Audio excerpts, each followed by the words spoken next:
ನಮಸ್ಕಾರ. Price the Lord Jesus. ಎಲ್ಲ ನನ್ನ ಪ್ರೀತಿಯ ದೇವಜನರೇ, ನನ್ನ ಪ್ರೀತಿಯ ಸಹೋದರರೇ, ದೇವಭಕ್ತರೇ, ನಿಮ್ಮೆಲ್ಲರನ್ನ ಮತ್ತೊಂದು ದಿನ ದೇವರ ವಾಕ್ಯದಿಂದ ಸಂಧಿಸುವುದು ತುಂಬ ಸಂತೋಷ. ನಿಮಗೂ ಕೂಡ ತುಂಬ ಸಂತೋಷ ಅಲ್ವಾ? ಪ್ರತಿನಿತ್ಯ ಶಾರೀರಿಕ ಆಹಾರದಂತೆ ಆತ್ಮಿಕ ಆಹಾರವನ್ನು ಭುಜಿಸುವುದು ದೇವಭಕ್ತರ ಒಂದು ಸ್ವಭಾವ. ಹೊಸ ಆಲೋಚನೆಗಳಿಂದ ದೇವರಾತ್ಮನು ನಮ್ಮನ್ನು ಬಲಪಡಿಸಿ ತುಂಬಿಸಿ ನಡೆಸುತ್ತಿದ್ದಾರೆ. ಅದಕ್ಕಾಗಿ ಕರ್ತನಿಗೆ ಸ್ತೋತ್ರ ಉಂಟಾಗಲಿ. ಚೆನ್ನಾಗಿದ್ದೀರಲ್ಲವ? ದೇವರ ವಾಕ್ಯಕ್ಕೆ ಹೋಗೋಣ. ದೇವಜನವೇ, ಕೆಲವು ದಿನಗಳ ಹಿಂದೆ ನಾನೊಂದು ವಿಡಿಯೋನ ನೋಡಿದ್ದೆ. ಆ ವಿಡಿಯೋದಲ್ಲಿ ಒಬ್ಬ ಯವ್ವನಸ್ಥನು, ಬಹಳ ದೃಢವಾಗಿ ಗಡಸಾಗಿರುವಂಥ ಒಂದು ಯವ್ವನಸ್ಥನನ್ನು ಸ್ವಲ್ಪ ವಯಸ್ಸಾದಂಥ ಒಬ್ಬ ವ್ಯಕ್ತಿ ಕೋಲ್ ತೆಗೆದುಕೊಂಡು ಹೊಡಿತಾ ಬರ್ತಾ ಇದ್ದರೂ ಕೂಡ ಈ ಯವ್ವನಸ್ಥನು ಮಾತ್ರ ಹಿಂತಿರುಗಿ ಏನೂ ಅಂತ ಇಲ್ಲ, ಮುಂದೆ ಹೋಗ್ತಾ ಇದ್ದಾರೆ. ಸ್ವಲ್ಪ ದೂರ ಹೋದ ಮೇಲೆ ಒಬ್ಬ ವ್ಯಕ್ತಿ ಆ ಹುಡುಗನನ್ನು ಕೇಳ್ತಾರೆ, ಆ ವಯಸ್ಸಾದ ಅಪ್ಪ ಅಷ್ಟು ಹೊಡಿತಾ ಇದ್ದರೂ ನೀನು ಯಾಕೆ ಸುಮ್ಮನೆ ಇದ್ದೀಯಾ?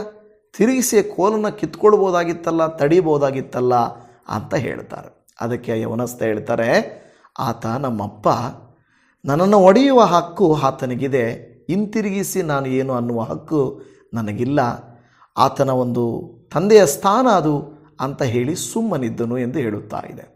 ನನ್ನ ಪ್ರಿಯ ದೇವಜನರೇ, ನಮಗೇನಾದರೂ ಒಂದು ಕೆಲಸ ಆಗಬೇಕಾದರೆ ಅಧಿಕಾರಿಗಳು ಬೈದರೂ ಕೂಡ, ಮೇಲಧಿಕಾರಿಗಳು ನಮ್ಮನ್ನು ತೊಂದರೆ ಪಡಿಸಿದರೂ ಕೂಡ, ನಮ್ಮ ಹಿರಿಯರು ನಮ್ಮ ಬೇಕಾದವರು ಏನಂದರೂ ಕೂಡ ನಾವು ಸುಮ್ಮನೆ ಇರ್ತೀವಿ.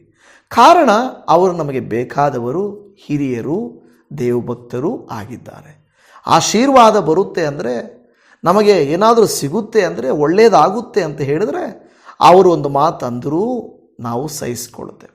ಕೆಲವು ಸಾರಿ ನೋಡ್ರಿ, ಹೆಂಡತಿ ಆಗಲಿ ಗಂಡನಾಗಲಿ ಆ ಮನೆಯಲ್ಲಿ ಬದುಕೋಕ್ಕೆ ಚಾನ್ಸೇ ಇಲ್ಲ, ಆದರೂ ಯಾಕೆ ಅಲ್ಲಿ ಜೀವಿಸ್ತಾ ಇರ್ತಾರಂದರೆ, ಯಾಕೆಂದರೆ ಅದೊಂದು ಕುಟುಂಬ ಮತ್ತು ಅದು ಆಶೀರ್ವಾದಕ್ಕೆ ಮೂಲ ಅಂತ ತಿಳಿದುಕೊಳ್ಳುತ್ತಾರೆ. ಇವತ್ತು ದೇವರ ವಾಕ್ಯ ಏನು ಹೇಳುತ್ತೆ ಗೊತ್ತಾ? ದೇವಭಕ್ತನು ಒಂದು ಕಡೆಯಲ್ಲಿ ಈ ರೀತಿಯಾಗಿ ಹೇಳ್ತಾನೆ, ದೇವರು ನನಗೆ ಮುಖವನ್ನು ಮರೆ ಮಾಡಿಕೊಂಡ್ರೂ ಕೂಡ, ಆತನ ಮುಖವನ್ನು ಮುಚ್ಚಿಕೊಂಡ್ರೂ ಕೂಡ ನಾನು ಕಾದಿರ್ತೀನಿ. ನಮಗೆ ಬೇಕಾದಾಗ, ನಮಗೆ ಒಳ್ಳೆಯದಾಗಬೇಕಾದ್ರೆ ನಾವು ಕಾಯಬೇಕಾಗುತ್ತೆ, ನಾವು ಎದುರು ನೋಡಬೇಕಾಗುತ್ತೆ, ತಡವಾದರೂ ಇರಬೇಕಾಗುತ್ತೆ. ಅದೇ ಮುಖ್ಯವಾದಂಥ ವಿಚಾರ. ಹಾಗಾದರೆ ಬನ್ನಿ, ಆ ಮೂಲ ವಾಕ್ಯ ಯಾವುದು ತಿಳಿದುಕೊಳ್ಳೋಣ. ಈ ದಿನದ ಮುಖ್ಯವಾದ ವಾಕ್ಯ ಯೆಶಾಯನ ಪ್ರವಾದನೆಯ ಗ್ರಂಥ 8ನೇ ಅಧ್ಯಾಯ 17ನೇ ವಾಕ್ಯ. ಯಾಕೋಬನ ಮನೆತನದವರಿಗೆ ಮುಖವನ್ನು ಮರೆ ಮಾಡಿಕೊಂಡಿರುವ ಯೆಹೋವನಿಗಾಗಿ ನಾನು ಕಾದುಕೊಂಡು ಎದುರು ನೋಡುತ್ತಿರುವೆನು. ಎಂಥ ಮಾತು ಹೇಳ್ತಾ ಇದೆ ಇಲ್ಲಿ? ಹೇಳುತ್ತಿರುವಂಥ ಮಾತು, ದೇವರು ಮುಖವನ್ನು ಮರೆ ಮಾಡಿಕೊಂಡಿರುವ ಕರ್ತನಿಗಾಗಿ ನಾನು ಕಾಯುತ್ತಿರುವೆನು. ನಾವು ಅನೇಕ ಸಾರಿ ಹಾಡನ್ನು ಹಾಡ್ತೇನೆ, ಕರ್ತನಿಗೆ ಕಾಯುವವರು ಅವಮಾನ ಹೊಂದರು ಎಂಬುದಾಗಿ. ಕೆಲವು ಸಾರಿ ಅವಮಾನ ಹೊಂದಿರುವಂಥ ಸಂದರ್ಭದಲ್ಲಿಯೂ ಕೂಡ, ಹೌದು, ಕಾಯುವವರಿಗೆ ಅವಮಾನವಾಗದು, ಆದರೆ ಆಲ್ರೆಡಿ ಅವಮಾನ ಆಗಿದ್ದರೆ ಕಾಯ್ತೀರಾ? ನಿಮಗೆ ಆರೋಗ್ಯ ಸಿಕ್ಕಿಲ್ಲ ಕಾಯ್ತೀರಾ? ಸಾಲ ಬಿಡುಗಡೆ ಆಗಲಿಲ್ಲ ಕಾಯ್ತೀರಾ?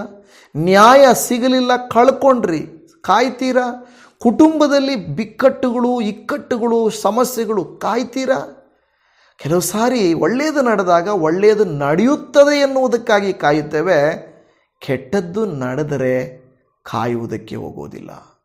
ನಮಗೆ ಅಗತ್ಯ ಇಲ್ಲ ಅಂದರೆ, ಯಾರಾದರೂ ಒಂದು ಮಾತಂದರೆ ನನಗೇನು ಮಾನ ಮರ್ಯಾದೆ ಇಲ್ವಾ ಅಂತ ಮಾತಂದುಬಿಟ್ರು, ಅವರು ತಿರುಗಿಯೂ ನೋಡಲಿಲ್ಲ, ಮನೆ ಹತ್ರವರೆಗೂ ಹೋಗಿದ್ದೀನಿ, ಮನೆಯೊಳಗರೆ ಬರ್ರಿ ಅನ್ನಲಿಲ್ಲ, ಮನೆಯೊಳಗೆ ಹೋದರೂ ಒಂದು ಗ್ಲಾಸ್ ನೀರು ಕೊಡಲಿಲ್ಲ, ನಮ್ಮ ಮಕ್ಕಳನ್ನು ಗದರಿಸ್ತಾರೆ, ನಮ್ಮನ್ನು ಹೀಯಾಳಿಸ್ತಾರೆ, ಅಂಥ ಮನೆಗೆ ನಾನು ಯಾಕೆ ಹೋಗ್ತೀನಿ? ಮರ್ಯಾದೆ ಪ್ರಶ್ನೆ. ನಾನು ಹೋಗಲ್ಲ. ಯಾಕೆಂದರೆ ಅದು ಅಗತ್ಯವಿಲ್ಲದೆ ಇರುವ ಸ್ಥಳ. ಆದರೆ ಹುಟ್ಟಿದ ಮನೆ ಅಲ್ವಾ, ಹೆತ್ತ ಮನೆ ಇರ್ತದಲ್ಲ, ಅಪ್ಪ ಅಮ್ಮ ಮನೆ ಇರುವಂಥದ್ದು ತವರು ಮನೆ. ಅಲ್ಲಿ ಕೆಲವು ಸಾರಿ ಅಪ್ಪ ಅಮ್ಮ ಅಣ್ಣ ಯಾರಾದರೂ ಒಂದು ಮಾತು ಅಂದರೂ ಕೂಡ, ನಮ್ಮ ಸಹೋದರಿಯರು ಸ್ತ್ರೀಯರು ಇಲ್ಲ ಹೆಂಗಾದರೂ ಆಗಲಿ ನಂದು ಹೆತ್ತ ಮನೆ ಅದು. ಯಾರೋ ಒಬ್ಬೊಬ್ಬರು ವೈರಾಗ್ಯದಿಂದ ಇರ್ತಾರೆ, ಬಟ್ ಮಿಕ್ಕಿದವರು ಅವರು ಕೊಟ್ಟರು ಕೊಡದೆ ಹೋದರು. ನಮ್ಮ ತಾಯಿ ಉದಾಹರಣೆ ನಾನು ಹೇಳ್ತೇನೆ. ಹೇಳ್ತಾರೆ, ನಮ್ಮ ಅಣ್ಣಂದಿರು ನನಗೆ ಕೊಟ್ಟರು ಕೊಡದೆ ಹೋದರು, ನನ್ನ ತವರು ಮನೆ ಅದು. ಅವ್ರು ನೋಡಲಿ ನೋಡದೆ ಹೋಗಲಿ, ನನ್ನ ತವರು ಮನೆ ಅದು. ತವರು ಮನೆ ಅಲ್ವಾ? ತವರು ಮನೆ ಅನ್ನುವಂಥದ್ದು ಅಂದರೆ ಅವ್ರು ಏನು ಕೊಡಲಿ ನೋಡಲಿ ಏನಾದರೂ ಅನ್ನಲಿ, ಅದು ನನ್ನ ತವರು ಮನೆ, ನಾನು ಮತ್ತೆ ಹೋಗ್ತೀನಿ. ಇವತ್ತು ದೇವ ಜನವೇ, ತವರು ಮನೆಗೆ ಅಷ್ಟೊಂದು ಪ್ರಾಮುಖ್ಯತೆ ಇದ್ದರೆ, ಗಂಡನ ಮನೆಗೆ ಅಷ್ಟು ಪ್ರಾಮುಖ್ಯತೆ ಇದ್ದರೆ, ನಿನ್ನ ಸ್ವಂತ ಸ್ಥಳಕ್ಕೆ ಸ್ವಂತ ಜನಕ್ಕೆ ಅಷ್ಟೊಂದು ಪ್ರಾಮುಖ್ಯತೆ ಇದ್ದರೆ, ದೇವರ ಬಳಿ ಬಂದಾಗ ನಿಮಗೆ ಉತ್ತರವು ಸಿಗದೇ ಇದ್ದಾಗ, ಆಶೀರ್ವಾದವು ಬರದೇ ಇದ್ದಾಗ ನೀವು ದೇವರನ್ನು ಬಿಟ್ಟು ಹೋಗುವಿರೋ? ಇವತ್ತು ಈ ವಾಕ್ಯವನ್ನು ಕೇಳುತ್ತಿರುವವರಿಗೆ ದೇವರೊಂದು ಪ್ರಶ್ನೆ ಕೇಳ್ತಾ ಇದ್ದಾರೆ, ಮಕ್ಕಳೇ, ನನ್ನಿಂದ ಒಳ್ಳೆಯದು ನಡೆದರೆ ಮಾತ್ರ ನನ್ನನ್ನು ಹಿಂಬಾಲಿಸುತ್ತೀರಾ? ಯೋಬನು ಕೇಳಿದ ಮಾತು ತನ್ನ ಹೆಂಡತಿ ಹತ್ತಿರ ಕೇಳ್ತಾರೆ, ನೀನೆಂಥವಳು?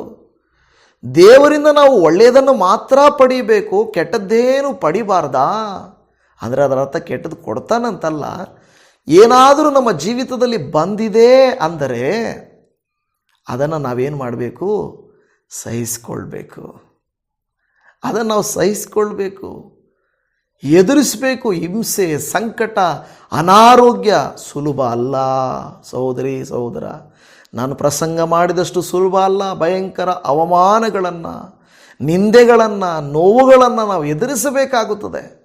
ಇಲ್ಲಿ ವಾಕ್ಯ ಹೇಳುತ್ತಾ ಇದೆ ಯೆಶಾಯನ ಗ್ರಂಥದಲ್ಲಿ, ಈ ಯಾಕೋಬು ಮನೆತನದವರಿಗೆ ಮುಖವನ್ನು ಮರೆ ಮಾಡಿಕೊಂಡಿರುವ ಯೆಹೋವನಿಗಾಗಿ ನಾನು ಕಾದುಕೊಂಡು ಎದುರು ನೋಡುತ್ತಿರುವೆನು. ಸೊ ಈ ಕಾದುಕೊಂಡು ಎದುರು ನೋಡುವಂಥದ್ದು ಆ ಪದಗಳಲ್ಲಿ ಬೇರೆ ಅರ್ಥ ಇದೆ. ಇಂಗ್ಲೀಷಲ್ಲಿ ಹೇಳ್ತದೆ, I will wait for the lord. I will ಅಂದರೆ ಇಷ್ಟು ನಡೆದ ಮೇಲೂ ಕೂಡ ನಾನು ಅಲ್ಲಿರ್ತೀನಿ.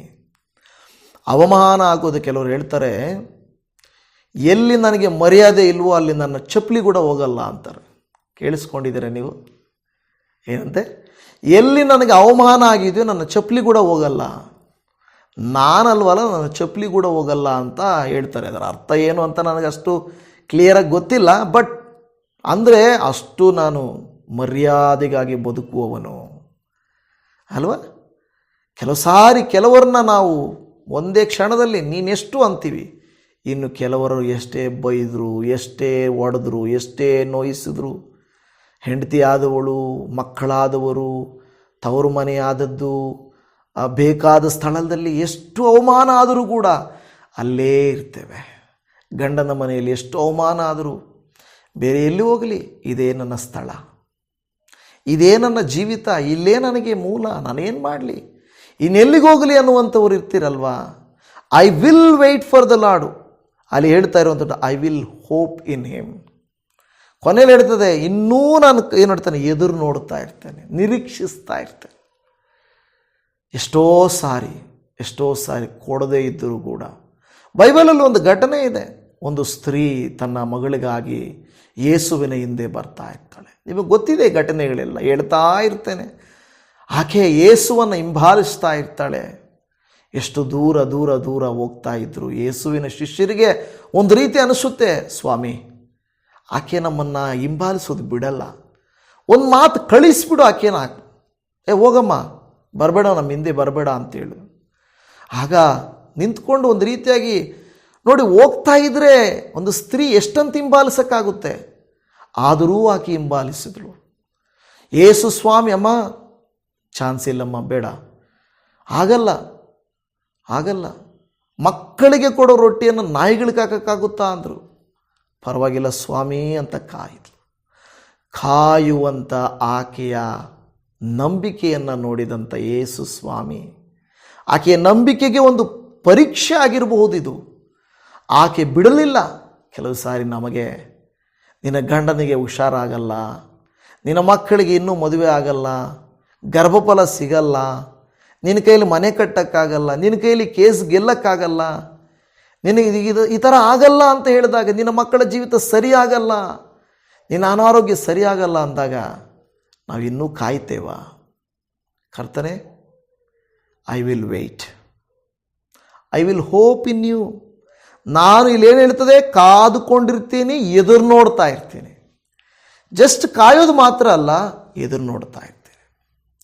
ದೇವಜನವೇ, ನಾವು ನೋಡ್ತಾ ಇದ್ದೇವೆ, ಐಶ್ವರ್ಯವಂತನ ಮನೆ ಹತ್ರ ಲಾಜರ್ನೆಂಬ ಆತನು ಕಾಯ್ತಾ ಇರ್ತಾನೆ. ಅವನ ಮೇಜಿನ ಮೇಲಿಂದ ಬೀಳುವ ಊಟಕ್ಕಾಗಿ ಕಾಯ್ತಾ ಇರ್ತಾನೆ. ಎಷ್ಟೋ ಸಾರಿ ಅಂದಿರ್ಬೋದು, ಎದ್ದೋಗು ಅಂದಿರ್ಬೋದು. ಬಟ್ ಮತ್ತೆ ಬಂದು ಅವನಲ್ಲೇ ಕೂತ್ಕೊಳ್ತಾ ಇದ್ದ. ಬದುಕುವುದಕ್ಕೆ ಊಟ ಬೇಕಲ್ವಾ? ನಾವು ಬದುಕಬೇಕಲ್ವಾ? ನಮ್ಮಲ್ಲಿ ಅನೇಕ ಸಾರಿ ಥೂ ಅಂದರೂ ಕೂಡ ಬಿಡಪ್ಪ ಅಂದುಕೊಂಡು ಎಲ್ಲಿ ಅದು ನಡೆಯುತ್ತೆ ಜಾಸ್ತಿ? ಗಂಡ ಹೆಂಡತಿಯರ ಮಧ್ಯೆ, ತಂದೆ ತಾಯಿಗಳ ಮಕ್ಕಳ ಮಧ್ಯೆ, ಸ್ವಂತದವರ ಮಧ್ಯೆ, ತಮ್ಮದು ಅನ್ನೋರ ಬಗ್ಗೆ ಲಾಭ ಬರುವ ಜಾಗದಲ್ಲಿ, ಆದಾಯ ಬರುವ ಜಾಗದಲ್ಲಿ, ಉನ್ನತಿ ಬರುವ ಜಾಗದಲ್ಲಿ, ಪೊಲೀಸ್ ಸ್ಟೇಷನ್ನಲ್ಲಿ, ಕೋರ್ಟ್ಗಳಲ್ಲಿ ಕೆಲವು ಸಾರಿ ಅವರು ಹಿರಿಯರು, ದೊಡ್ಡವರು, ಲಾಯರ್ಗಳು, ಜಡ್ಜ್ಗಳು, ಪೊಲೀಸರು, ಅಧಿಕಾರಿಗಳು ಬೈದರೂ ಕೂಡ ನಾವು ಬಯಸ್ಕೊಳ್ಬೇಕಾಗುತ್ತೆ. ಬೇರೆ ವಿಧಿ ಇಲ್ಲ.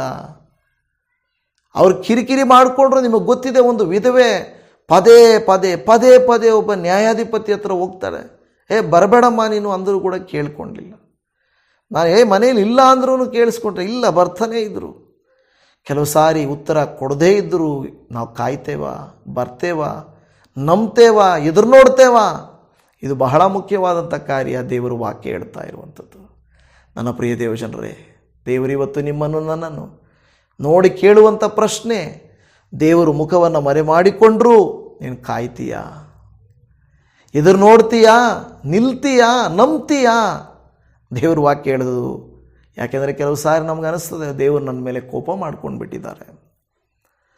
ದೇವರು ಕೋಪ ಮಾಡ್ಕೊಂಡಿದ್ದಾರೆ. ಎಸ್, ಉತ್ತರ ಸಿಕ್ಕಿಲ್ಲ ಅಂದರೆ, ಆಶೀರ್ವಾದ ಬಂದಿಲ್ಲ ಅಂದರೆ ದೇವರು ಕೋಪ ಮಾಡ್ಕೊಂಡಿದ್ದಾರನೇ ಅಂತ ಅರ್ಥ.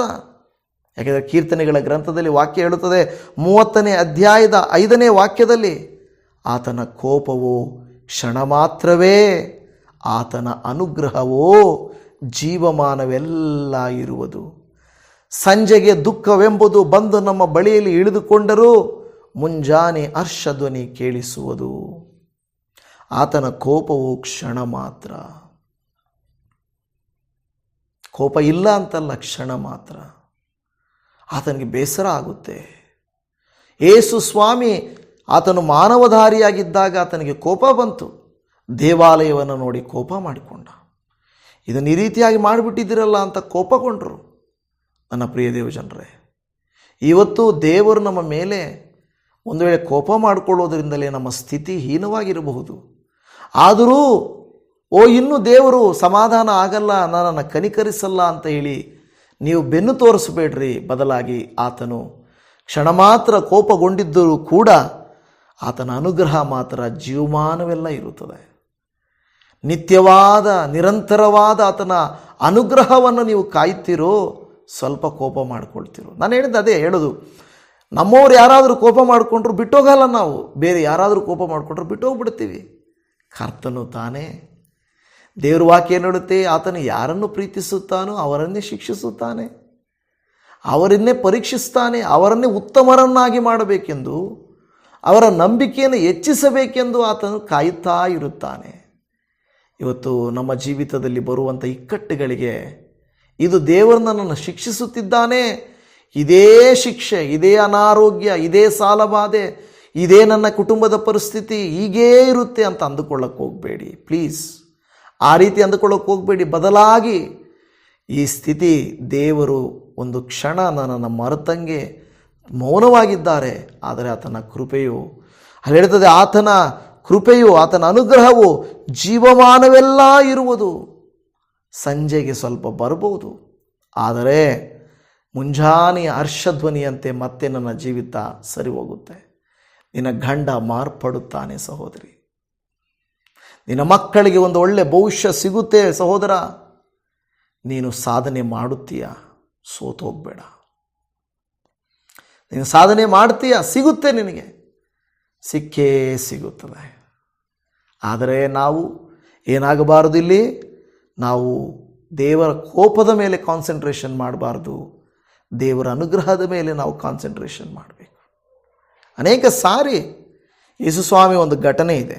ಯೇಸುಸ್ವಾಮಿ ಹೇಳ್ತಾರೆ, ಯೇಸುಸ್ವಾಮಿ 5,000 ಜನರಿಗೆ ಊಟವನ್ನು ಬಡಿಸ್ತಾರೆ. ಆ ಟೈಮಲ್ಲಿ ಎಷ್ಟು ಕನಿಕರ ಕೃಪೆಯಿಂದ ಇವರಿಗೇನಾದರೂ ಊಟ ಕೊಡ್ರಿ ಅಂತ ಹೇಳಿದರು.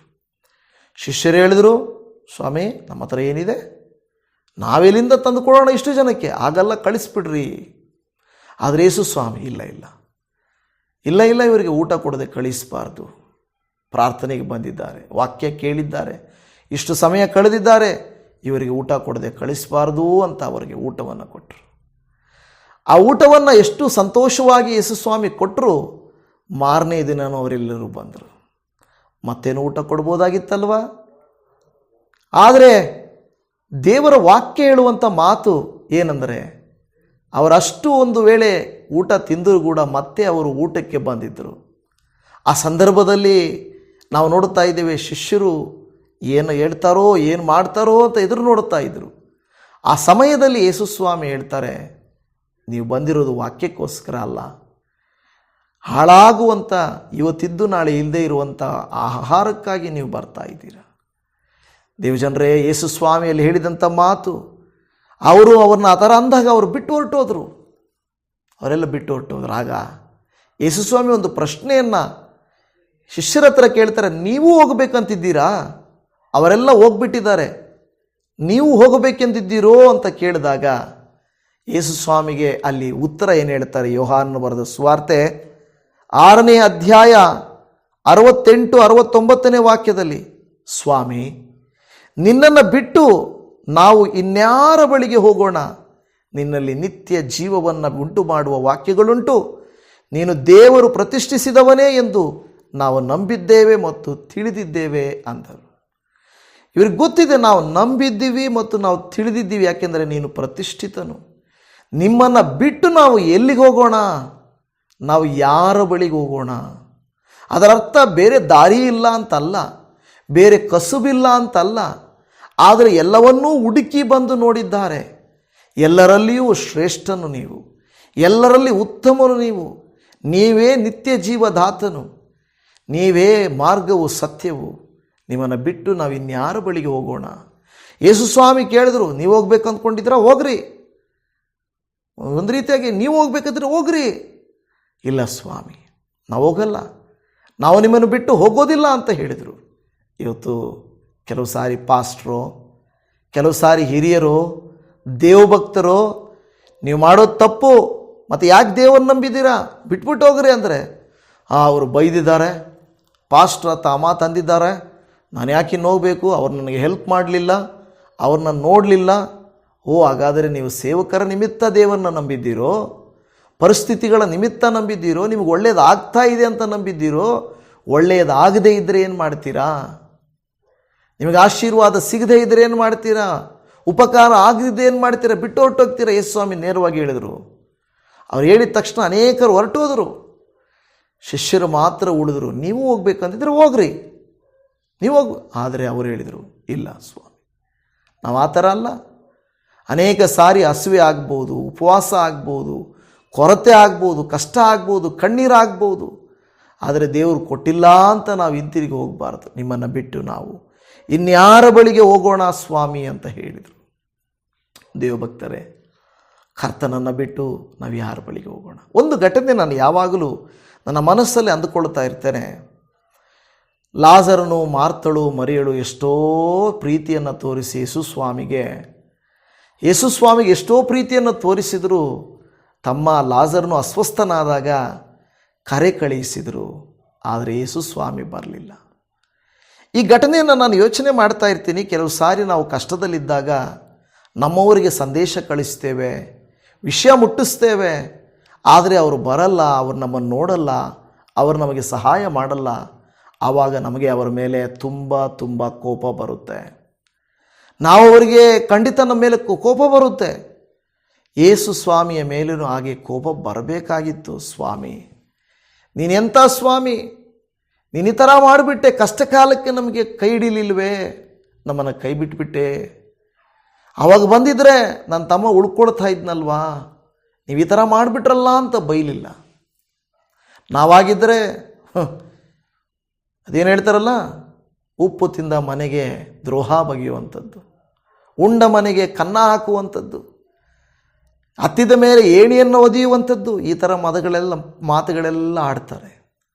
ಯೇಸುವೇ, ಬಂದಾಗೆಲ್ಲ ನಾವು ನಿಮ್ಮನ್ನು ಉಪಚಾರ ಮಾಡಿ ಕಳಿಸಿದ್ವಿ, ಈ ಥರ ಮಾಡಿಬಿಟ್ರಲ್ವ, ಇನ್ನು ಮುಗಿದೋಗಿದೆ, ನನ್ನ ತಮ್ಮ ಸತ್ತೋಗಿದ್ದಾನೆ, ನೀವು ಯಾಕೆ ಬಂದ್ರಿ ಇವಾಗ ಅಂತ ಕೇಳಿದ್ರ? ಇಲ್ಲ.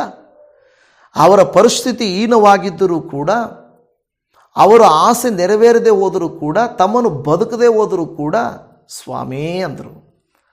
ಅದರರ್ಥ ಲಾರ್ಡ್ ಅಂದರೆ ಇನ್ನೂ ನೀನು ನಮಗೆ ದೇವರೇ, ಸ್ವಾಮಿ ನೀನು ಇಲ್ಲಿ ಇದ್ದಿದ್ದರೆ ಈ ಥರ ನಡೀತಾ ಇರಲಿಲ್ಲಪ್ಪ ಅಂದರೆ ಅದರ ಅರ್ಥ ಆ ಥರ ನಡೆದಾಗಿಯೂ ಅವರು ಬೇಸರಗೊಳ್ಳಲಿಲ್ಲ, ಬಹಳ ದುಃಖದಲ್ಲಿದ್ದರು. ಇಂಥ ಪರಿಸ್ಥಿತಿಯಲ್ಲಿ ದೇವರವರನ್ನು ಕೈ ಬಿಡಲಿಲ್ಲ.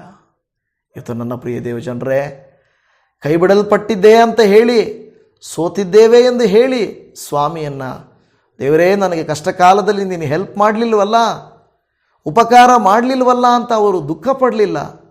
ಬದಲಾಗಿ ಅವರು ಯೇಸುವನ್ನು ಬರಮಾಡಿಕೊಂಡರು. ಇವತ್ತು ನಾವು ಕೇವಲ ಊಟಕ್ಕೋ, ಬಟ್ಟೆಗೋ, ಹಣಕ್ಕೋ, ಕೆಲಸಕ್ಕೋ, ಮದುವೆಗೋ, ಗರ್ಭಫಲಕ್ಕೋ, ಮನೆ ಕಟ್ಟಲಿಕ್ಕೋ, ಕೇಸ್ ಗೆಲ್ಲಲಿಕ್ಕೋ, ಯಾವುದಾದ್ರೂ ಲೌಕಿಕವಾದ ಕಾರ್ಯದಲ್ಲಿ ಸೋತು ಹೋದರೆ, ದೇವರೇ ನನಗೆ ಯಾಕೆ ಹಿಂಗೆ ಮಾಡಿಬಿಟ್ಟೆ ದೇವರೇ ನೀನು, ಮತ್ತು ನೀನು ಯಾಕೆ ನನಗೆ ಬೇಕು ಅಂತ ಹೇಳಿಬಿಟ್ಟು ನಾವು ಆತನನ್ನು ಅಲ್ಲಗಳೆಯುವಂಥವರು ಆಗಿರಬಾರದು.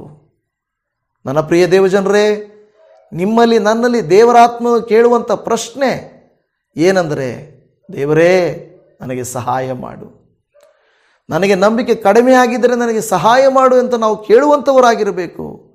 ಕೆಲವು ಸಾರಿ ದೇವರು ಮುಖವನ್ನು ಮರೆ ಮಾಡಿಕೊಂಡ್ರೂ ಕೂಡ, ದೇವರು ಮುಖ ಮರೆ ಮಾಡಿಕೊಂಡ್ರೂ ಕೂಡ ನಾವು ಕರ್ತನನ್ನು ಬಿಟ್ಟು ಬಿಡಬಾರ್ದು, ದೇವರನ್ನು ನಾವು ಅಲ್ಲುಗಳೆಯಬಾರದು, ದೇವರನ್ನು ನಾವು ಸ್ವೀಕಾರ ಮಾಡಿಕೊಂಡು ಕಾಯುತ್ತಾ ಇರಬೇಕು. I will wait, I will hope on you. ನಾನು ಏನು ಮಾಡ್ತಾ ಇರ್ತೇನೆ, ಕಾದುಕೊಂಡಿರ್ತೀನಿ, ನಾನು ಎದುರು ನೋಡ್ತಾ ಇರ್ತೀನಿ. ನಷ್ಟ ಆಗಿದೆ, ನೋವಾಗಿದೆ, ಸೋತು ಹೋಗಿದ್ದೇನೆ, ಹೌದು ನಿಜಾನೇ, ಆದರೆ ಕಾಯ್ತಾ ಇರ್ತೀನಿ. ಯೋಬನು ಹಾಗೆ ಕಾಯ್ತಾ ಕೂತ್ಕೊಂಡಿದ್ದ. ಹೆಂಡತಿಗೆ ನಂಬಿಕೆ ಇಲ್ಲ, ಸ್ನೇಹಿತರಿಗೆ ನಂಬಿಕೆ ಇಲ್ಲ, ಆದರೆ ಯೋಬನಿಗೆ ನಂಬಿಕೆ ಇತ್ತು. ನನ್ನ ದೇವರು ಕೊಟ್ಟ, ನನ್ನ ದೇವರು ತಗೊಂಡ, ಮತ್ತೆ ಅದನ್ನು ಕೊಡಲೂ ಬಲ್ಲನು. ಆದರೆ ಸ್ಥಿತಿ ಹೀನವಾಗಿ ಹೋಗ್ಬಿಟ್ಟಿದೆಯಲ್ಲ, ಆರೋಗ್ಯ ಕಳ್ಕೊಂಡಿದ್ದಾನೆ, ಇದ್ದದ್ದೆಲ್ಲ ನಷ್ಟವಾಗಿದೆ, ಮತ್ತು ಎಲ್ಲಿಂದ ಬರುತ್ತೆ, ಹೇಗೆ ಬರುತ್ತೆ? ಆದರೆ ಅಂಥ ಸಂದರ್ಭದಲ್ಲಿ ನಾವು ನೋಡ್ತಾ ಇದ್ದೇವೆ, ಯೇಸುವನ್ನು ಅಲ್ಲದೆ ದೇವರನ್ನು ಯೋಬನು ಬಿಟ್ಟು ಬಿಡಲಿಲ್ಲ. ಇವತ್ತು ದೇವಜನವೇ, ದೇವರು ಮರೆ ಮಾಡಿಕೊಂಡಿದ್ದಾನೆ ಅಂತ, ಮುಖ ಮುಚ್ಚಿಕೊಂಡಿದ್ದಾನೆ ಅಂತ, ಉತ್ತರ ಕೊಡಲಿಲ್ಲವಂತ, ಸಹಾಯ ಮಾಡಲಿಲ್ಲವಂತ ನಾವು ದೇವರನ್ನು ವಿರೋಧಿಸ್ತೇವಾ? ದೇವರ ನಾಮವನ್ನು ಅಲ್ಲಗಳೆಯುತ್ತೇವಾ? ಅಲ್ಲಗಳೆಯಬಾರದು. ಯಾವಾಗಲೇ ಆಗಲಿ ನೋವಾಗಬಹುದು. ಪೌಲನು ದೇವರಿಗೆ ಹೇಳ್ತಾನೆ, ದೇವರೇ ನನ್ನ ಶರೀರದಲ್ಲಿ ಒಂದು ಮುಳ್ಳಿದೆಯಪ್ಪ, ತೆಗೆದುಬಿಡಪ್ಪ, ಅಯ್ಯೋ ನನಗೆ ಬಾಧೆ ಆಗ್ತಾ ಇದೆಯಪ್ಪ. ದೇವರು ಹೇಳಿದರು, ಪೇತ್ರ ನನ್ನ ಕೃಪೆ ನಿನಗೆ ಸಾಕಯ್ಯ ಅಂತಂದ. ಏನು ದೇವರೇ, ರೋಗ ತೆಗೆದಾಕು, ನನಗೆ ನೋವಿದೆ, ಏನೋ ಒಂದು ಸಂಕಟ ಇದೆ ಅಂತ ತೆಗೆದಾಕು ಅಂದರೆ, ನನ್ನ ಕೃಪೆ ನಿನಗೆ ಸಾಕು ಅಂತೀಯಲ್ಲ, ಮತ್ತು ನಾನು ಯಾಕೆ ನಿನಗೆ ಸೇವೆ ಮಾಡಬೇಕು, ಇಷ್ಟೊಂದು ಕಷ್ಟ ನಾನು ಯಾಕೆ ಪಡಬೇಕು ಅಂತ ಪೌಲನು ಕೇಳ್ಬೋದಾಗಿತ್ತು. ಆದರೆ ಪೌಲನು ಕೇಳಲಿಲ್ಲ. ಸರಿಯಪ್ಪ, ನಿನ್ನ ಕೃಪೆ ನನಗೆ ಸಾಕು ದೇವರೇ, ಅದು ಹಂಗೆ ಇರಲಿ ಬಿಡು, ತೊಂದರೆ ಇಲ್ಲ. ಇವತ್ತು ಶರೀರದಲ್ಲಿ ನೋವಿದ್ದರೂ, ಬಲಹೀನತೆ ಇದ್ದರೂ ದೇವರು ವಾಸಿ ಮಾಡಬಲ್ಲನು. ಬಟ್ ಆ ಸ್ಥಿತಿಯಲ್ಲಿ ದೇವರಿಗೆ ನಾವು, ಅಪ್ಪ ನೀನು ಮುಖ ಮರೆ ಮಾಡಿಕೊಂಡ್ರೂ ಪರವಾಗಿಲ್ಲ, ನಾನು ಕಾಯ್ತೀನಿ, ನಾನು ಎದುರು ನೋಡ್ತೀನಿ ಅನ್ನುವಂಥ ಪರಿಸ್ಥಿತಿ ನಿಮ್ಮಲ್ಲಿ ನನ್ನಲ್ಲಿ ಇದೆಯಾ? ಅದನ್ನು ನಾವು ಗಮನಿಸಬೇಕಾಗಿದೆ ದೇವಜನರು. ಯಾಕೆಂದರೆ ದೇವರು ವಾಕ್ಯ ಹೇಳ್ತದೆ, ನಾವು ನಂಬಿದ್ದೇವೆ, ಇಲ್ಲಿ ವಾಕ್ಯ ಹೇಳ್ತದೆ, ಸ್ವಾಮಿ ನಿಮ್ಮನ್ನು ಬಿಟ್ಟು ಯಾರ ಬಳಿಗೆ ಹೋಗೋಣ, ನಾವು ನಂಬಿದ್ದೇವೆ ಮತ್ತು ತಿಳಿದಿದ್ದೇವೆ. ಇವತ್ತು ದೇವರನ್ನ ನಾವು ನಂಬಿದ್ದೀವಿ, ನಾವು ತಿಳಿದಿದ್ದೀವಿ, ಆದ್ದರಿಂದ ನಾವು ಬಿಟ್ಟು ಹೋಗೋದಿಲ್ಲ. ಕೆಲವು ಸಾರಿ ಯೇಸು ಸ್ವಾಮಿ ಶಿಲುಬೆಯ ಮೇಲಿದ್ದಾಗಲೂ ಕೂಡ, ಮಾರ್ಕನು ಬರೆದ ಸುವಾರ್ತೆಯಲ್ಲಿ 15:34 ನನ್ನ ದೇವರೇ, ನನ್ನ ದೇವರೇ, ಯಾಕೆ ನನ್ನನ್ನು ಕೈ ಬಿಟ್ಟಿದ್ದಿ ಎಂದು ಮಹಾಧ್ವನಿಯಿಂದ ಕೂಗಿದನು.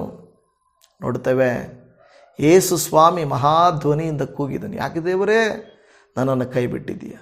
ಆ ಕೈ ಬಿಟ್ಟಿದ್ದೀಯಾ ಅಂತ ಯೇಸು ಸ್ವಾಮಿ ಗೊತ್ತಾದಾಗ, ನನಗೆ ಯಾವುದು ಶಿಲುಬೆ ಮರಣನೂ ಬೇಡ, ಏನೂ ಬೇಡ. ಅವರು ಹೇಳಿದ್ದರೆ ಏನಾಗ್ತಾ ಇತ್ತು?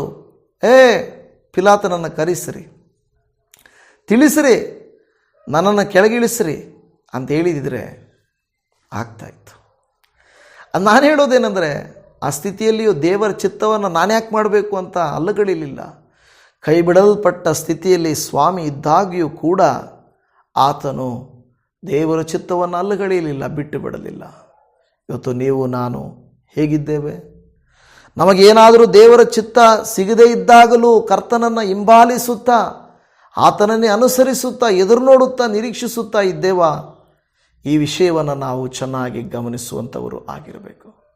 ನನ್ನ ಪ್ರಿಯ ದೇವಜನರೇ, ಸೋಲು ಒಂದು ವೇಳೆ ಅಂತ್ಯವಲ್ಲ, ದೇವರು ಜಯವನ್ನು ಕೊಡುವಂಥವನು ಆಗಿರುತ್ತಾನೆ. ನಮ್ಮ ಜೀವಿತದಲ್ಲಿ ಆರಂಭ ನಾವು ಮಾಡಿರ್ಬೋದು, ಮುಕ್ತಾಯ ಆತನು ಮಾಡ್ತಾನೆ. ನಮ್ಮ ಜೀವಿತದಲ್ಲಿ ಬೇಕಾಗಿರುವ ಸಹಾಯಗಳನ್ನು ಆತನು ಮಾಡ್ತಾನೆ. ಒಬ್ಬನಿಗೆ ಉನ್ನತಿ ಬರಬೇಕಾದರೂ, ಆರೋಗ್ಯ ಬರಬೇಕಾದರೂ, ಆಶೀರ್ವಾದ ಬರಬೇಕಾದರೂ ಆತನಿಂದಲೇ ಸಾಧ್ಯವಲ್ಲವೇ? ಆದ್ದರಿಂದ ನೀವು ನಾನು ಆತನನ್ನೇ ಹಿಂಬಾಲಿಸುವಂಥವರಾಗಿರೋಣ. ಇವತ್ತು ನಿಮ್ಮ ನೋವುಗಳೇನಿದೆ, ಒಂದು ನಿಮಿಷ ನಾವು ಪ್ರಾರ್ಥನೆ ಮಾಡೋಣ. ಹೆಚ್ಚು ಸಮಯ ಪ್ರಾರ್ಥನೆಗೆ ತೆಗೆದುಕೊಳ್ಳೋಣ. ಇವತ್ತು ನಿಮ್ಮ ನೋವುಗಳೇನಿದೆ, ನೀವೇನನ್ನು ಕಳ್ಕೊಂಡಿದ್ದೀರಾ, ಏನನ್ನು ನೀವು ಒಂದು ವೇಳೆ ಸಿಗದೆ ಹೋಗಿದೆ, ನಿಮಗೆ ಏನು ನಡೆಯದೆ ಹೋಗಿದೆ, ನಿಮಗೆ ಏನು ಕಣ್ಣೀರಿಗೊಳಗಾಗಿದ್ದೀರಾ, ಏನು ಕಷ್ಟಕ್ಕೊಳಗಾಗಿದ್ದೀರಾ? ದೇವರು ಮುಖ ಮೊರೆ ಮಾಡ್ಕೊಂಡು ಬಿಟ್ಟಿದ್ದಾನೆ. ದೇವರು ನನ್ನ ಕಡೆಗೆ ತಿರುಗಿ ನೋಡ್ತಾ ಇಲ್ಲ, ದೇವರು ನನಗೆ ಸಹಾಯ ಮಾಡ್ತಾ ಇಲ್ಲ ಅಂತ ನಿಮ್ಮಲ್ಲಿ ಯಾರಾದರೂ ಯಾವುದಾದ್ರೂ ವಿಷಯ, ನೋವು, ಸಂಕಟ ಇದೆಯಾ? ನಿಮ್ಮ ಹೃದಯಕ್ಕಾದ ಗಾಯಗಳು, ನಿಮ್ಮ ಶರೀರಕ್ಕಾದ ಗಾಯಗಳು, ನೋವುಗಳು, ನಿಮ್ಮ ಜೀವಿತದಲ್ಲಾದ ನಷ್ಟಗಳು, ಸೋಲುಗಳು ಇದ್ದರೆ ಒಂದು ನಿಮಿಷ ದೇವರಿಗೆ ಹೇಳ್ರಿ, ಅಪ್ಪ, ನಾನು ನಷ್ಟಪಟ್ಟಾಗ, ನೋವು ಪಟ್ಟಾಗ ಅದನ್ನು ಸಹಿಸುವ ಶಕ್ತಿಯನ್ನು ನೀವು ಕೊಟ್ಟರಿ. ಆ ಪರಿಸ್ಥಿತಿಯನ್ನು ಹಾದು ಹೋಗುವಂತೆ ನೀವು ಮಾಡಿದಿರಿ. ಇನ್ನೂ ನಿಮ್ಮನ್ನು ನಿರೀಕ್ಷಿಸುವುದಕ್ಕೆ, ಎದುರು ನೋಡುವುದಕ್ಕೆ ನನಗೆ ಕೃಪೆಯನ್ನು ತೋರಿಸಿದ್ರಿ. ನಿಮಗೆ ಸ್ತೋತ್ರ. ಎಷ್ಟೋ ಜನರು ಸೋತಾಗ, ನೊಂದಾಗ ಬಿಟ್ಟು ಹೋಗಿಬಿಟ್ಟಿದ್ದಾರೆ. ಈ ನಂಬಿಕೆ ಬೇಡ, ಈ ದೇವರು ಬೇಡ, ಈ ಬಾಧೆ ಬೇಡ, ನನಗೆ ಯಾಕೆ ಬೇಕು ಅಂತ ಹೇಳಿ ಅನೇಕರು ಬಿಟ್ಟು ಹೋಗಿಬಿಟ್ಟಿದ್ದಾರೆ. ಆದರೆ ಈ ವಾಕ್ಯವನ್ನು ಆಲಿಸುತ್ತಿರುವಂಥ ಈ ಪ್ರೀತಿಯ ದೇವಜನರು ಎಷ್ಟೇ ಕಷ್ಟ, ಕಣ್ಣೀರು, ನೋವು, ಸಂಕಟ ಬಂದಾಗಿಯೂ ಕೂಡ ಕರ್ತನೇ ನೀನೇ ಬೇಕು ಅಂತ ಎದುರು ನೋಡುತ್ತಿದ್ದಾರೋ, ಇವರೆಲ್ಲರನ್ನ ಕನಿಕರಿಸು ದೇವರೇ. ಕೃಪೆ ತೋರಿಸು, ಆಶೀರ್ವಾದ ತೋರಿಸು, ನಿನ್ನ ಅನುಗ್ರಹಗಳನ್ನು ತೋರಿಸು. ನೊಂದ ನೋವಿಗೂ, ಪಟ್ಟ ಕಷ್ಟಕ್ಕೂ, ಆದ ಅವಮಾನಕ್ಕೂ, ಸೋತ ಸೋಲಿಗೂ ಎದರದೆ ನಾನಿನ್ನೂ ಎದುರು ನೋಡುತ್ತಿರುವೆನು, ಇನ್ನೂ ಕಾಯುತ್ತಿರುವೆನು, ಇನ್ನೂ ಪ್ರಾರ್ಥಿಸುತ್ತಿರುವೆನು, ಇನ್ನೂ ನಂಬುತ್ತಿರುವೆನು. ಅಪ್ಪ, ಎಷ್ಟೋ ಜನರು ಯೋಬನ ಹೆಂಡತಿ ಹಾಗೆ ಬಂದು ಹೇಳ್ತಾರೆ, ಇನ್ನೂ ಏನಕ್ಕೆ ನಂಬಿದ್ದೀಯಾ? ಇನ್ನೇನು ಪ್ರಯೋಜನ? ಏನು ಸಿಗ್ತದೆ ನಿನಗೆ? ಇದೆಲ್ಲ ಸುಳ್ಳು, ಬಂದ್ಬಿಡು, ಇದನ್ನು ಮಾಡು, ಅದನ್ನು ಮಾಡು ಅಂತ ಹೇಳುವಾಗ, ದೇವರೇ, ಕರ್ತನೇ, ನಾವು ಪ್ರಾರ್ಥಿಸುವುದೇನೆಂದರೆ, ನೀನು ನಮ್ಮನ್ನು ಕೈ ಬಿಡುವ ದೇವರಲ್ಲ. ನೀವು ಕನಿಕರಿಸುವ ದೇವರು, ಕೃಪೆ ತೋರಿಸುವ ದೇವರು, ದಯ ತೋರಿಸುವ ದೇವರಾಗಿದ್ದೀರಾ. ಅದಕ್ಕಾಗಿ ಸ್ತೋತ್ರ, ವಂದನೆಯಪ್ಪ. ತಂದೆ ದೇವರೇ, ಇವತ್ತು ಯಾರೆಲ್ಲ ಕಣ್ಣೀರಿನಿಂದ, ಅಪ್ಪ, ಇಂಥ ವಿಷಯವನ್ನು ನಾನು ಕಳ್ಕೊಂಡೆ, ಇಂಥವ್ರನ್ನ ಕಳ್ಕೊಂಡೆ. ಹೌದಪ್ಪ, ಮಾತಲು ಮರೆಯಲ ರೀತಿಯಲ್ಲಿ ಕುಟುಂಬದಲ್ಲಿ ಮರಣ ಆಗಿರ್ಬೋದು, ಕೆಲವರು ಕೆಲಸಗಳನ್ನು ಕಳ್ಕೊಂಡಿರ್ಬೋದು, ಕೆಲವರು ಹಣವನ್ನು ಕಳ್ಕೊಂಡಿರ್ಬೋದು, ಕೆಲವರು ಒಡವೆಯನ್ನು ಕಳ್ಕೊಂಡಿರ್ಬೋದು, ಕೆಲವರು ವ್ಯಕ್ತಿಗಳು ಬಿಟ್ಟು ಹೋಗಿರಬಹುದು, ಕೆಲವರ ಜೀವಿತದಲ್ಲಿ ಅನೇಕ ನೋವುಗಳು, ನಷ್ಟಗಳು, ಕೆಲವರ ಆರೋಗ್ಯವನ್ನು ಕಳ್ಕೊಂಡಿರ್ಬೋದು. ದೇವರೇ, ಯಾಕಪ್ಪ ಮುಖ ಮರೆ ಮಾಡಿಕೊಂಡಿದ್ದೀಯ? ಯಾಕೆ ನನಗೆ ಉತ್ತರಿಸಲಿಲ್ಲ? ಯಾಕೆ ನನ್ನನ್ನು ಕೈಬಿಟ್ಟಿ ಎಂದು ಕೇಳುವಾಗಲೂ, ಕರ್ತನೇ, ನೀನೇ ನಮ್ಮ ಆಶ್ರಯದಾತನು, ನೀವೇ ನಮಗೆ ಆಧಾರವು ಅಪ್ಪ ಎಂದು ಕೂಗುವ ಪ್ರತಿ ಸ್ವರವು ನಿಮಗೆ ಕೇಳಿಸಲಿ ಅಪ್ಪ. ಇನ್ನೂ ಕಾಯುತ್ತಿರುವುದರಿಂದ ಇವರ ಕಷ್ಟವನ್ನು ಕೊನೆಗೊಳಿಸು, ಇವರ ಕಣ್ಣೀರನ್ನು ಒರೆಸಿಬಿಡು, ಇವರ ಅಗತ್ಯಗಳನ್ನು ಪೂರೈಸಿಬಿಡು.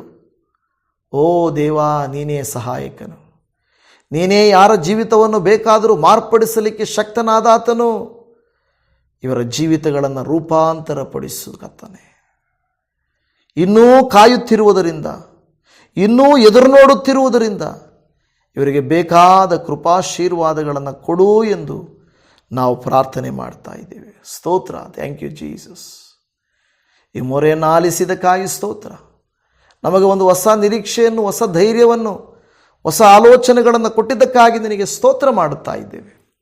ನೀನು ತಾನೇ ಕನಿಕರಿಸಿ ಈ ವಾಕ್ಯದಂತೆ ಕರ್ತನೇ ಕಾಯುತ್ತಿರುವ, ಎದುರು ನೋಡುತ್ತಿರುವ ಇವರ ಜೀವಿತದಲ್ಲಿ ಈಗಲಾದರೂ ಜಯವನ್ನು ಕೊಟ್ಟು, ಬಿಡುಗಡೆಯನ್ನು ಕೊಟ್ಟು, ಸಹಾಯವನ್ನು ಕೊಟ್ಟು, ಸಮೃದ್ಧಿಯನ್ನು, ಸಂತೋಷವನ್ನು, ಸಮಾಧಾನವನ್ನು ಕೊಟ್ಟು, ಫಲವನ್ನು ಕೊಟ್ಟು ಆಶೀರ್ವಾದ ಮಾಡಬೇಕೆಂಬುದಾಗಿ ನಿನ್ನ ಕರುಣಾಹಸ್ತಕ್ಕೆ ನಮ್ಮೆಲ್ಲರನ್ನು ಒಪ್ಪಿಸಿಕೊಡುತ್ತಾ ಈ ದಿನವೂ ಆಶೀರ್ವಾದಕರವಾಗಿರಲಿ.